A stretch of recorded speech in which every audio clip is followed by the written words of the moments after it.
وهدى ورحمة للمؤمنين. اعوذ باللہ من الشیطان الرجیم، بسم اللہ الرحمن الرحیم۔ آیت نمبر ہے 101۔ وَكَيْفَ تَكْفُرُونَ، اور تم کیسے کفر کر سکتے ہو؟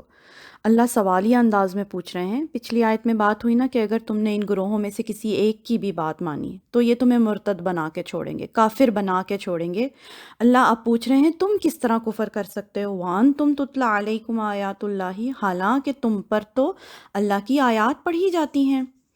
مطلب یہ ہے کہ کفر اور ارتداد، مرتد ہو جانا ویسے ہی بدبختی ہے انسان کی، لیکن کوئی ایسا انسان جس تک حق پہنچا ہی نہ ہو، جس تک قرآن یا آیات اللہ کی پہنچی ہی نہ ہو، تو اس کا کفر تو سمجھ میں آتا ہے۔ لیکن اللہ کہتے ہیں تم کیسے کفر کر سکتے ہو؟ تم پر تو اللہ کی آیات پڑھی جا رہی ہیں۔ وَفِيكُمْ رَسُولُ، اور تمہارے اندر بنفس نفیس نبی صلی اللہ علیہ وآلہ وسلم موجود ہیں۔ اس کو اسی سنیریو میں سمجھے نا کہ جو اول مخاطب تھے قرآن کے، یہود و نصارہ، ان سے اللہ کہہ رہے ہیں تمہارے درمیان اللہ کے رسول صلی اللہ علیہ وآلہ وسلم موجود ہیں، تمہیں اللہ کی آیات پڑھ کر سنا رہے ہیں، تم کیسے کفر کر سکتے ہو؟ اور ویسے بھی یہ جو آیت ہے، یہ اگر جنرلی دیکھیں تو ہم سے بھی اللہ کا یہی سوال ہے۔ اگر ہم اللہ کی کسی بات کو نہیں مان رہے تو ہمارے پاس کیا عذر ہے؟ ہم پر بھی تو اللہ کی آیات پڑھی جا رہی ہیں۔ یہ سوال اللہ کا ہم سے بھی ہے کہ تم کیسے تم کیسے انکار کر سکتے ہو؟ تم پر اللہ کی آیات پڑھی جاتی ہیں۔ اور اگر نبی صلی اللہ علیہ وآلہ وسلم ہمارے درمیان ابھی موجود نہیں ہیں تو بتائیے کہ ان کی زندگی کی کون سی بات ہے جو ہم سے چھپی ہوئی ہے؟ پوری لائم لائٹ کی طرح ان کی لائف ہمارے سامنے ہے، دن کی روشنی کی طرح۔ کوئی ان کی زندگی کی بات ایسی نہیں ہے جو ہم تک پہنچی نہ ہو۔ اور ان کی پرائیویٹ لائف، ان کی سوشل لائف، ان کی پولیٹیکل لائف، ان کا بچپن، ان کی ہسٹری، ہر چیز ہمارے پاس موجود ہے۔ اور میں ابھی بخاری شریف پڑھ رہی تھی، صحیح بخاری، تو اس میں دیکھ رہی تھی احادیث جو روایت ہوئی ہیں، صحابہ کرام نے اتنی امانت داری کے ساتھ تمام زندگی نبی صلی اللہ علیہ وسلم کی ہم تک پہنچائی ہے کہ میں پڑھ رہی تھی، ایک صحابی رسول ہیں کہ وہ حدیث بیان کرتے ہیں اور بیان کرتے کرتے اپنے کرتے کے بٹن کھولتے ہیں۔ تو لوگوں نے پوچھا اپنے کرتے کے بٹن کیوں کھولے؟ تو انہوں نے کہا کہ جب نبی صلی اللہ علیہ وآلہ وسلم یہ بات ہم سے بیان کر رہے تھے تو انہوں نے اپنے کرتے کے بٹن کھولے تھے۔ تو میں نے یہ خیانت محسوس کی کہ میں وہ انداز بھی آپ کو بیان کر دوں کہ جس انداز میں نبی صلی اللہ علیہ وسلم نے یہ بات ہمیں پہنچائی تھی۔ تو ان کی زندگی مکمل طور پر واضح ہے، ہمارے سامنے موجود ہے۔ تو یہ اللہ کا سوال تو ہم سے بھی ہے۔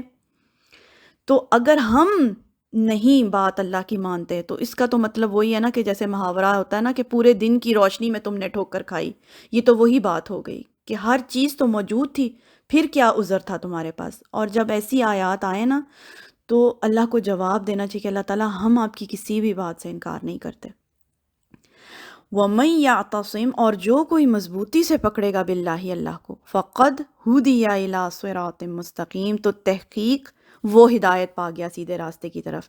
جو کوئی اللہ کو مضبوطی سے پکڑے گا، یعنی قرآن کو اور سنت کو جو مضبوط پکڑ لے گا نا، وہ سیدھے راستے کی طرف ہدایت پا جائے گا۔